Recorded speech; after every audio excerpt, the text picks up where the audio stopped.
I believe it's the first non-Chicago, and I'm blanking on his name right now, but the first non-Chicago GD to be named, the street boss or national president or whatever. And he was from Missouri. I think he was Kansas City, Missouri. No, not like the line, the state line between Illinois and Missouri. Okay. So like East St. Louis is Illinois. St. Louis is, on the other side of, but on the other side of East St. Louis, other side of East St. Louis is East St. Louis in Missouri, right? Because East St. Louis, right. Illinois, is East. So even if it was in Illinois, it's still not Chicago, right? Which is where the GDs were founded in the '60s by Hoover and David Barksdale, and then David Barksdale died of a kidney disorder. It's a fascinating organization, though. Yeah, it really is. Well, the fact that he can keep control of that organization for 50 years from behind bars is insane. That's some gangster shit. Yeah, that's some gangster shit, right? But so you're going to get a lot of those kind of details about the inner workings of BMF and the drama that maybe didn't come out in. Well, it's coming out in the TV show, but you're only seeing the stuff now from the 80s. It's still they still got to work from the 80s into the 90s. You can only get so much from an indictment, and from interviews with people sporadically through the years. But you're kind of bringing it all together and coalescing it into this story, and then you're getting all these little, you're filling all these little nooks and crannies and giving context to things that never had context before. Like we always knew the Terry and Meech fell out, but to be able to trace it back to a particular event. Yeah. And they also had a big screaming match in the courtroom on the day that they pled, which was they pled together. I was there. It was supposed to be the first day of trial, and they're supposed to start selecting the jury, and the defense attorneys tell Cohen that they think that they can get, we can save the taxpayers and everybody a lot of time and money. They would both agree to plead to 30 years, with one condition, that they can have a meeting in your chambers to clear the air. So it was an odd request. He granted it, and within 20 seconds of the door closing, they're yelling at each other. And we're all listening to it. And I'm sitting next to some feds. And they're like, feds are like, Terry's coming over to our side, baby. That's what they were thinking. I mean, I know that's what they were thinking. Right. Thinking that, Terry would flip instead of plead out. But, at the end of the day, they came out of the room, they cleared the air, and they both went in front of the judge and pled out. Because, needless to say, in their defense, that was one of the probably most stressful days in their life. Yeah. Well, they were looking at, if they went to trial and they were found guilty, they were looking at life in prison. They would hit them because they tried them right. It's 848, right? Yeah. They tried them as kingpins, and that's life with no parole. They cut the deal for 30 years, and they were like 35 when they cut the deal.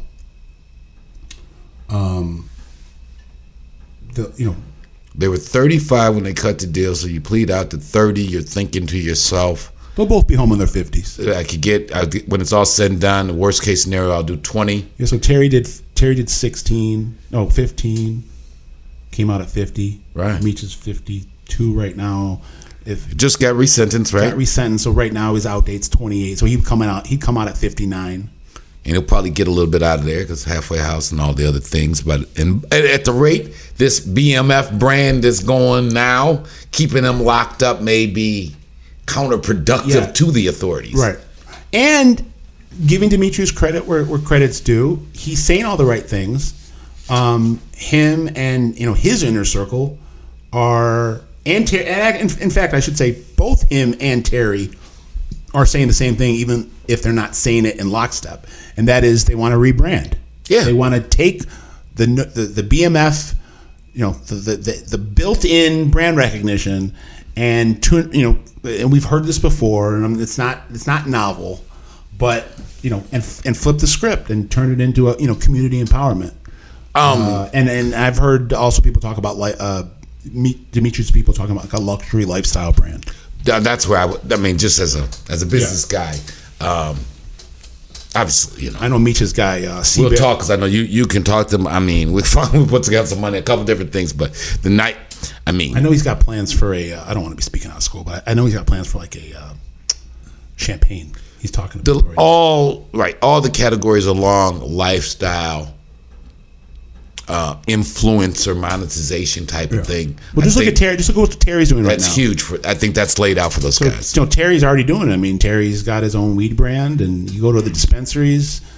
They're promoting it. Yeah. They're upcharging the shit out of it. Yeah, I ain't paying $80 for an eighth. In that space, look for some friends, for close family associates. Dime Shop, cannabis shop opening soon here in the Detroit area. Sweet. Yeah. And then Little Meech just rolled one out. We'll be carrying, plan on carrying. Actually, Terry's. So it's called. Shout out Dime Shop. It's the first strand he came out with was called Black Magic, which was a nod to Frank Lucas and the Blue Magic. Right. And now he's got he just released 3 new strains to go along with the release of the show. One's called Death Before Dishonor, I know, and I can't think of the other 2 names, but maybe one's keep you abreast on that. One's Loyalty, one's Death Before Dishonor, and then I'm forgetting the third one. But another little piece of BMF trivia that a lot of people don't know, and this is part of Terry's branding actually, was so in 2004 when there's the split between Demetrius and Terry, Terry rebranded, and it never really became public. Terry rebranded his crew the 263 group, or 263 crew. 263. Which I think spells out the area code or something? I'm not I think it spells out something on a telephone pad. Okay. Related to BMF. And all of his branding now is 263. Clever. Clever. So so I guess between early 2004 to the end of 2005 when they were busted, Terry was not referring to his crew as BMF anymore and was referring to his crew as the 263 crew. This is America. It's like El Chapo's daughter with the 708 clothing line. Falling back to the fact that her dad, El Chapo, was one time ranked the 708th richest man in the world, right? Now they got a company. It's all works for me, man. I'm happy about the whole thing. So I'm just hoping that I get retained for the second season. I mean, I haven't heard anything. So I'm hoping my phone rings and they liked the job I gave them and valued me. It seemed like they did. So they got renewed for a second season of the show.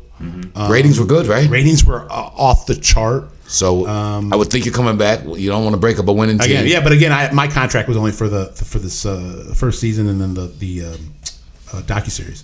So hopefully I'll get to be retained and come back here in a year from now and give you insight on season 2.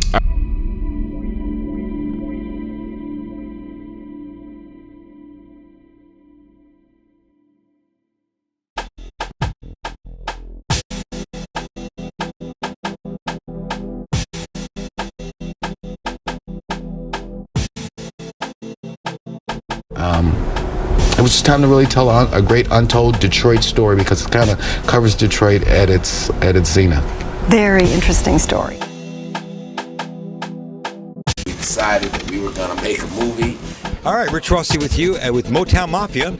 I'm with Courtney Lewis Stevens, Courtney Brown, Courtney Brown Jr. and Alan Al Prophet Bradley. And this is an entrepreneurial, inspirational story too, because again, you know, I'm a real estate retail guy. You know, that's what my skill set is. But I'm a businessman, so I was like, you know, we're gonna do it. You know, sometimes when you got a dream, you won't have all the answers on how you're gonna do what you're gonna do. What made this one unique was not so much the crime, but the intertwining with Detroit's history and the Motown era and kind of the economic decline of Detroit. And it's really the story of a family. And from some perspectives, it's has a happy ending, like you said. For others, it didn't have a happy ending. Right.